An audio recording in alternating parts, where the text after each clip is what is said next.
Hello and welcome to another video of শুপুস bag of stories. তো কাল ছিল হোলি। প্রত্যেককে দেরিতে হলেও হোলির অনেক শুভেচ্ছা এবং ভালোবাসা জানাই। এই ভিডিওতে আমার প্রিয়জনদের সাথে কাটানো হোলির বেশ কিছু সুন্দর মুহূর্ত এবং সারা সপ্তাহেরই টুকিটাকি আমার প্রিয় কিছু মুহূর্ত আপনাদের সাথে শেয়ার করে দেব। তো আমার সকালের যা কাজ, বিছানা গোছানো এবং আমার মেছোকে খেতে দেওয়া, সেটাই সেরে নিচ্ছিলাম। আর শাড়ি পরে রেডি হওয়ার এই যে ব্যাপারটা, আমি অলরেডি অন্য একটা ভিডিওতে আপনাদের সাথে শেয়ার করেছিলাম যে শাড়ি আমার ভীষণই প্রিয়। যদিও সকালে একটা নির্দিষ্ট সময়ের মধ্যে শাড়ি পরে রেডি হওয়াটা একটু চাপেরই হয়, বাট আমি তো এই মুহূর্তগুলো ভীষণ এনজয় করি। আমার খুব ভালো লাগে শাড়ি।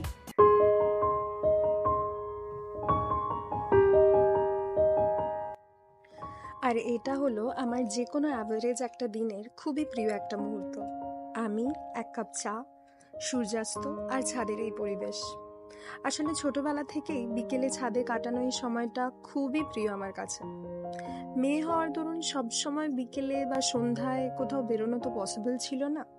মা বাবার বিভিন্ন রেস্ট্রিকশন তো ছিলই, এবং এখনকার পরিবেশ পরিস্থিতি দেখে মনে হয় যে সত্যিই কিছু কেমন রেস্ট্রিকশন খুবই জরুরি। যাই হোক, তখন থেকেই ছাদ আমার খুব প্রিয় একটা জায়গা, যেখানে চাইলেই যাওয়া যায় এবং খুব সুন্দর মুহূর্ত কাটানো যায়।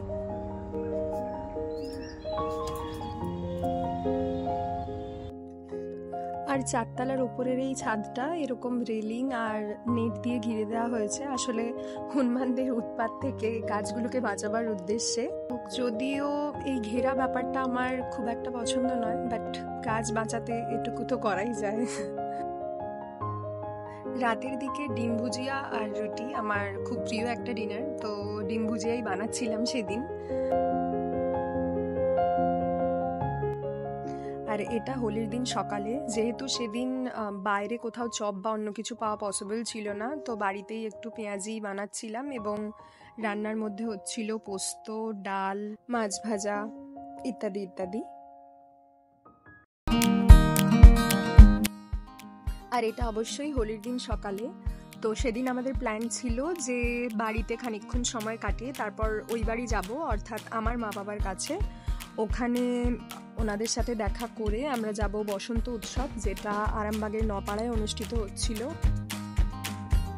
পাড়ার পিয়াস এবং ওর মা, খুব প্রিয় কাকিমা আমাদের, ওনারা এসেছিলেন রং মাখাতে। ওনাদের সাথে বেশ খানিকক্ষণ সময় কাটাচ্ছিলাম বাড়িতেই, এবং অবশ্যই বোঁদে ছিল আমাদের সাথে। যদিও ওকে কেউ রং মাখায়নি, বাট এই যে আমরা আবির খেলছি, আবিরের কিছু গুঁড়ো ওই মেঝেতে পড়েছিল, ও ওখানে এসেই গড়াগড়ি দিচ্ছিল। ওকে যতবার সরিয়ে দেওয়া হচ্ছে অন্যদিকে, যতবার ওর গা থেকে রং পরিষ্কার করে দেওয়া হচ্ছে, তারপরে ও এসে আবার ওই জায়গাতেই গড়াগড়ি দিয়ে রং মাখছে। তো যাই হোক, ওরও বোধহয় রং খেলারই ইচ্ছে হচ্ছিল। আমরা বেশ খানিকক্ষণ ওর সাথে মজাতে টাইম কাটিয়েছিলাম, তারপর বেরিয়ে পড়েছিলাম।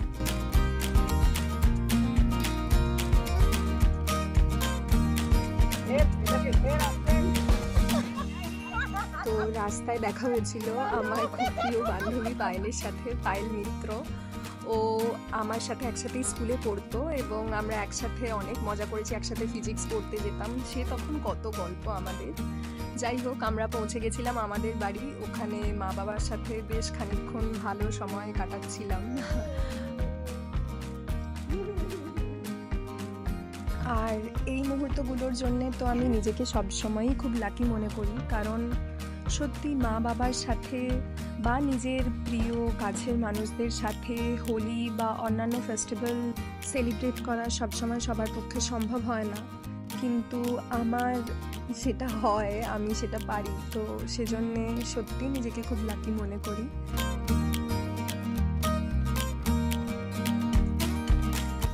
এরপর আমরা পৌঁছে গেছিলাম নপাড়া বসন্ত উৎসবে। ওখানেও প্রচুর মানুষের ভিড় ছিল, খুব আনন্দ করছিল সকলে, মজা করছিল, বেশ কিছু অনুষ্ঠান হচ্ছিল।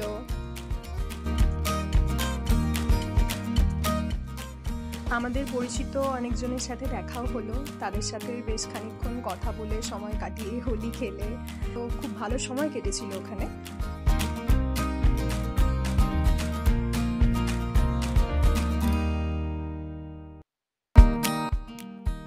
এরপর বাড়ি ফিরে স্নান সেরে ফুল তুলে ঠাকুর ঘর পরিষ্কার করে ঠাকুরের পায়ে ফুল এবং আবির দিয়ে শেষ করেছিলাম মোটামুটি এই বছরের মতো হোলি খেলা।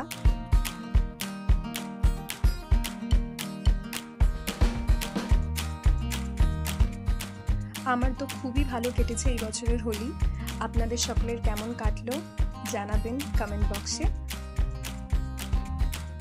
Thank you for watching. সকলে খুব ভালো থাকবেন, সুস্থ থাকবেন, আর ভিডিওটা ভালো লেগে থাকলে please like, share and subscribe.